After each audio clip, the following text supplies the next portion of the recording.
আমি দেবযানী। আমার নতুন ইউটিউব চ্যানেলে আপনাদের সকলকে স্বাগত জানাই।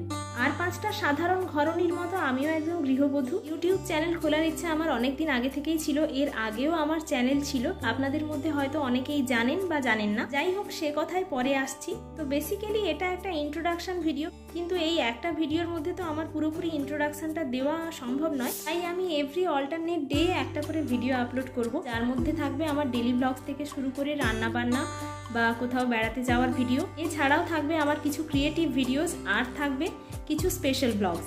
আর এই সব কিছুর পাশাপাশি আরও একটা জিনিস থাকবে যেটা আমরা বাদ দিতেই পারি না এখনকার দিনে, সেটা হচ্ছে রিলস। তো রিলস যে আমি খুব একটা দেখতে পছন্দ করি বা করি না এমনটা কিন্তু নয়।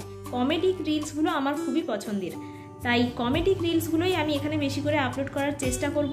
তাই আপনাদের কাছে অনুরোধ রইল আমার চ্যানেলটাকে সাবস্ক্রাইব করে একটু আমার পাশে থাকুন। যেহেতু মেন রাস্তার একদিকে বাপের বাড়ি, একদিকে শ্বশুর বাড়ি, তাই আমার প্রতিটা ব্লগেই আমার মাকে আপনারা দেখতেই পাবেন।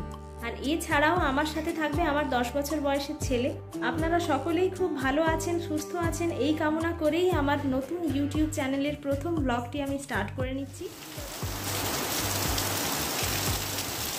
আজকে সকালে ঘুম থেকে উঠে দেখি চারিদিকটা খুব অন্ধকার, আর তার কিছুক্ষণের মধ্যেই মুষলধারে বৃষ্টিও হওয়া শুরু হয়েছে। কয়েকদিন প্রচণ্ড গরমের পর এই স্বস্তির বৃষ্টি, মনটা ভালো হয়ে গিয়েছিল খুব। আর এই মন ভালো হয়ে যাওয়ার পরে আরও একটা বড় পাওয়া হচ্ছে আমার ছাদ বাগানে ফুটে থাকা রজনীগন্ধা। স্টিকটা উঠেছিল অনেকদিন আগেই, আজকে ছাদে পুজো করার সময় ফুল তুলতে গিয়ে দেখি রজনীগন্ধার ফুল কয়েকটা ফুটেছে। কয়েকটা ফুল আমি তুলেও নিয়েছিলাম পুজোর জন্য। বাড়িতে থাকা বা ঠাকুরের কাছে রাখা এই কাঁসা পিতলের বাসনগুলো দেখি একদিন দুদিন পরপরই কালো পড়ে যায়। যত মেজে ঘষে পরিষ্কার করি না কেন, কিছুক্ষণ পরে জলটা শুকিয়ে গেলেই কালো পড়ে যায় আবার। আর এই কাঁসা পিতলের বাসন পরিষ্কার করার জন্য যে পিতাম্বরী পাউডারটা পাওয়া যায়, এখন সেটা এনে রেখেছি। তাই প্রতিদিন কি করি, ঠাকুর পুজো করার সময় অল্প একটুখানি পাউডার হাতে নিয়ে থালা বাসনগুলোতে জাস্ট হাত দিয়ে ঘষে দিলেই দেখি খুব ঝকঝকে পরিষ্কার হয়ে যায়। তাই আজকে আমার ঠাকুর ঘরের বাসনগুলো এত চকচক করছে। ছাদে আমার অনেক রকমের গাছ আছে, গাছের শখ আমার বরাবরই। বেশ কয়েকদিন তীব্র গরমের পর আজকে বৃষ্টিতে ওরা যেন আবার প্রাণ ফিরে পেয়েছে। ছাদে গাছগুলো সরিয়ে ঝাড় দিতে গিয়ে আর টবগুলো সরিয়ে রাখা হয়নি, তাই এগুলো ছড়িয়ে ছিটিয়ে রয়েছে। ছাদ থেকে ফুল জল তুলে নিয়ে এসে আমি এখানে পুজোটা কমপ্লিট করে নিলাম। এরপরে আজকে রান্না বান্না বিশেষ কিছু নেই। সকাল থেকে বৃষ্টির ওয়েদারটা দেখা মাত্রই ভেবে নিয়েছিলাম যে আজকে খিচুড়ি বানাবো। যেমন ভাবা তেমন কাজ, চলে এসেছি রান্নাঘরে, পুজো টুজো সব কমপ্লিট করে দিয়েছি। আর খিচুড়িটা আজকে আমি আতপ চাল দিয়ে বানিয়েছি। আর মুগ ডালটা যেহেতু পরিমাণে কম ছিল, তাই তার সাথে একটু মসুর ডালও মিশিয়ে নিয়েছি। আর আজকে যেহেতু বৃষ্টির ওয়েদার, বাজারও যাওয়া হয়নি, আর ঘরে সবজিও খুব একটা তেমন ছিল না, তাই বাড়িতে শুধু ছিল আলু।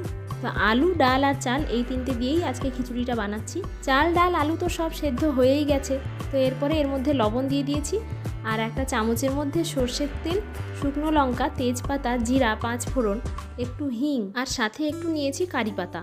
তারপর সব জিনিসগুলোকে একসাথে ফুটিয়ে নিয়ে খিচুড়ির মধ্যে এখানে আমি অ্যাড করে নিলাম। কারি পাতাটা দিলে দেখেছি ডাল বা খিচুড়ির গন্ধটাই পাল্টে যায়, খুব সুন্দর লাগে খেতে। ব্যাস, এরপর ওপর থেকে একটু ঘি আর জিরে গুঁড়ো ছড়িয়ে দিলেই খিচুড়ি আমাদের সার্ভ করার জন্য রেডি। তো বন্ধুরা, এটা আমার চ্যানেলের ফার্স্ট ভিডিও ছিল, তাই আজকের ভিডিওর ডিউরেশনটা বেশি বাড়ালাম না।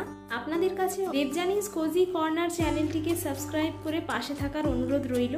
আর পাশে থাকা বেল আইকনটাও অবশ্যই প্রেস করে দেবেন, যাতে করে আমার প্রতিটা নতুন ভিডিও নোটিফিকেশন সবার আগে আপনাদের কাছে পৌঁছে যায়।